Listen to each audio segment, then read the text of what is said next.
விஜய் வந்த நேரம் கமல் அவுட். திமுக கூட்டணியில் கௌரவம் இழந்த மணிமா. இது தியாகமா இல்லை கோழைத்தனமா?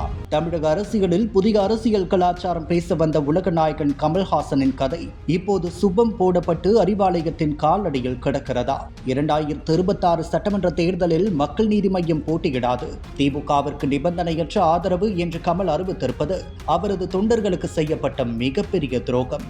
வேடிக்கை என்னவென்றால், கடந்த தேர்தலில் வெறும் 0.43% வாக்குகளை மட்டுமே பெற்ற திமுக 10க்கு 1 என 10 சட்டமன்ற தொகுதிகளும் ஒரு ராஜ்யசபா சீட்டு என வாரி வழங்கியுள்ளது.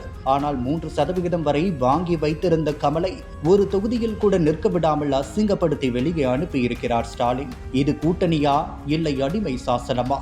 உதயசூரியன் சின்னத்தில் நெல்லுங்கள் என்று திமுக சொன்னது கௌரவமான கோரிக்கை அல்ல. அது கமலையும் அவரது கட்சியையும் மொத்தமாக விழுங்கி ஏப்பம் விடும் வேலை. டார்ச் லைட் சின்னம் அடையாளம் என்று உருக்கமாக பேசும் கமல் உண்மையில் மதவாத சக்திகளை தடுக்கிறேன் என்ற போர்வையில் தனது அரசியல் எதிர்காலத்தை தானே குழி தோண்டி புதைத்துக் கொண்டார். மதிமுக போன்ற கட்சிகளே தனிச்சின்னத்தில் நிற்க போராடும் போது 5 தலைமுறை நடிகராக இருந்தும் ஒரு தொகுதியை கூட கேட்டு பெற முடியாத நிலைகள் கமல் இருப்பது வேதனை அளிக்கிறது. திரைத்துறையில் உச்சம் தொட்ட ஆண்டவர் அரசியலில் வெறும் பூஜ்ஜியமாகிவிட்டார். திராவிட மாடல் 2.0 அரசு அமைய வேண்டும் என்று கமல் படும் பாட்டு அவரது ராஜ்யசபா சீட்டுக்காக பாடப்படும் தாலாட்டு என்பது ஊருக்கே தெரிந்த உண்மை. நிபந்தனையற்ற ஆதரவு என்பது தியாகம் அல்ல, அது தேர்தலை சந்திக்க பயந்து ஓடும் கோழைத்தனம்.